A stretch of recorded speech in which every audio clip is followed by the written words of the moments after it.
I'm not even trying to beat around the bush today, but if we are being honest, Cyril Ramaphosa has had more than enough time to prove himself as a capable leader, and yet his record reads like a case study in wasted potential. The Pala Pala scandal alone exposed the cracks in the very foundation of his credibility. In 2020, foreign currency, allegedly around $4 million, was stolen from his private game farm.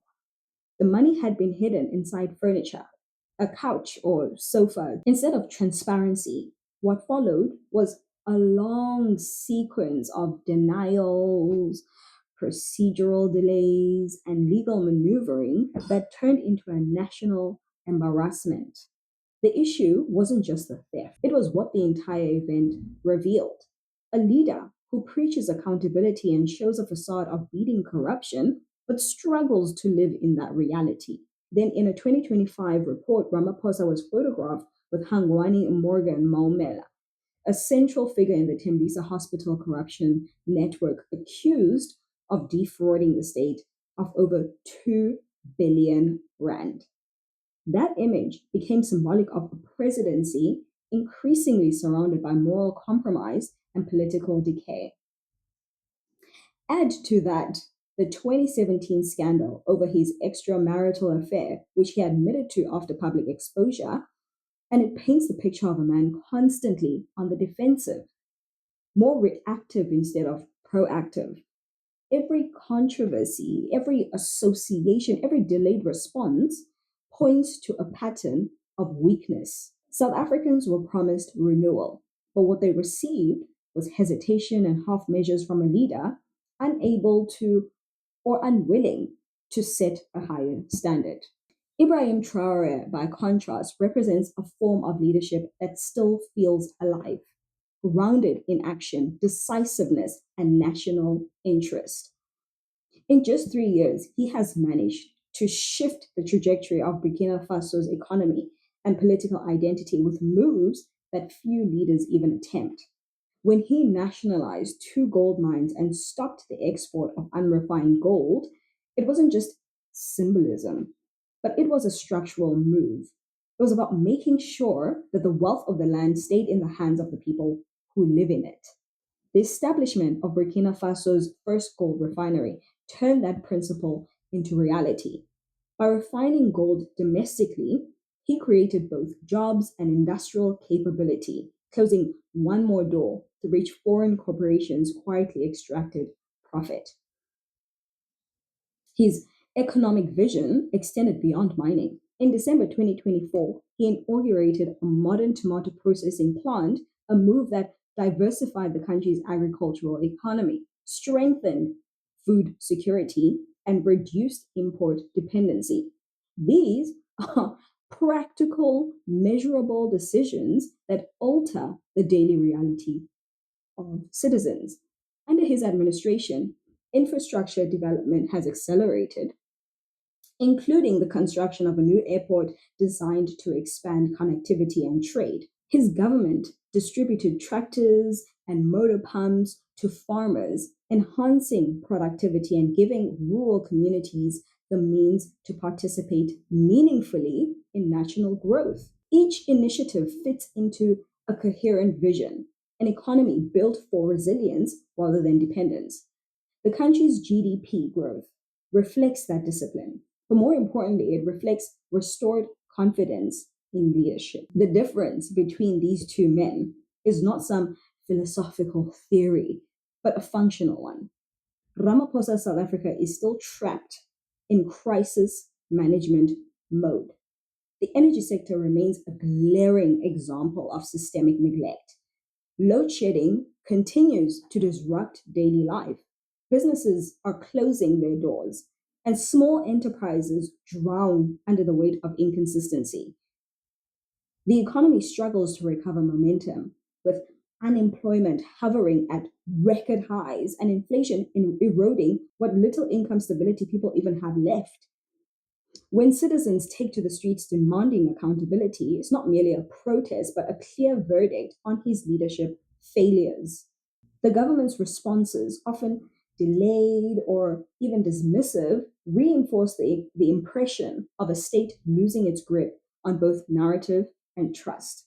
Internationally, South Africa's foreign policy has drifted into ambiguity. It tries to balance allegiance between global powers while satisfying domestic politics, but ends up projecting indecision. Even among supporters, there is growing frustration at Ramaphosa's inability to turn rhetoric about reform into tangible outcomes. Critics describe him as cautious to the point of paralysis, a leader more comfortable managing crisis than preventing them.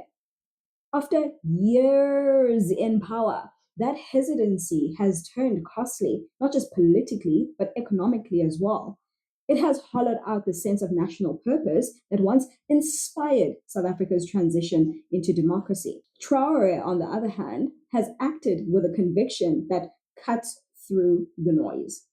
His decision to promote industrialization has not only created jobs, but also refined Burkina Faso's economic ambitions. Projects like the new dairy factory and electric car assembly plants are not luxuries. They are statements of intent. They show that the country refuses to remain a supplier of raw materials for others to profit from. He has also strengthened the military with rapid intervention brigades to counter terrorism and protect sovereignty, not as a show of might, but as a matter of necessity in a region marked by instability from countries that may want to serve them up some democracy. We don't know. But his leadership embodies a clarity that many African nations have been demanding for self reliance, for control over natural resources, and national dignity restored through competence. Traore's economic and political reforms are not isolated experiments. They actually form part of a broader movement across Africa, one that prioritizes self determination over dependency. His decisions may be controversial in the more Western countries, especially his emphasis on traditional cultural values, but even those reflect a leader grounded in his people's identity rather than external approval. And we love that for Burkina Faso. What Traoré has built in such a short time is not merely infrastructure or policy, but real momentum for the country. Meanwhile, South Africa under Ramaphosa drifts further from its potential. The gap between what the country could be and what it has become continues to widen. With corruption probes, economic stagnation, and endless promises of reform, the country is exhausted. The once celebrated image of South Africa as the continent's democratic success story now feels like a fading memory. In a country with some of the best infrastructure and resources and human capital on the continent, the persistent failure to deliver results reflects not a lack of capability, but a lack of intention at the top. To be clear here, I mean a lack of intention for the country to flourish because trust, they will continue to profit out of this whole entire mess. Leadership that hesitates in moments of decision leaves behind a legacy of decline. The energy crisis, the unemployment crisis, the governance crisis, they all share the same root cause: indecision dressed up as diplomacy. Ramaphosa has come to symbolize that inertia and no amount of soft rhetoric can disguise.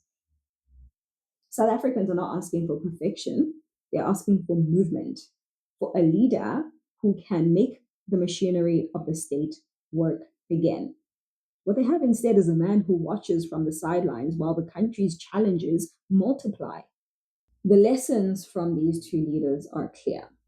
Ramaphosa has demonstrated how experience without action leads to erosion of trust and purpose. Traoré has shown that courage and clarity, even in a short span, can rebuild a nation's confidence and its future. South Africa's crisis is not one of capacity, but of national growth intention. Burkina Faso's progress under Traoré proves that even with even nations with fewer resources can rise up when leadership is unafraid to act. The old guard, represented by leaders like Ramaphosa, is running out of excuses. Citizens across the continent are no longer content with speeches about renewal or reform. They want results. Traoré's leadership reminds us that progress doesn't depend on how long one has been in power, but on how decisively one leads while they are in power. South Africa deserves leaders who see accountability as a responsibility, not a performance. The difference between stagnation and transformation is not ideology, it's willpower. And right now, the will to lead decisively resides not in the boardrooms of Pretoria, but in the bold decisions being made in Ouagadougou.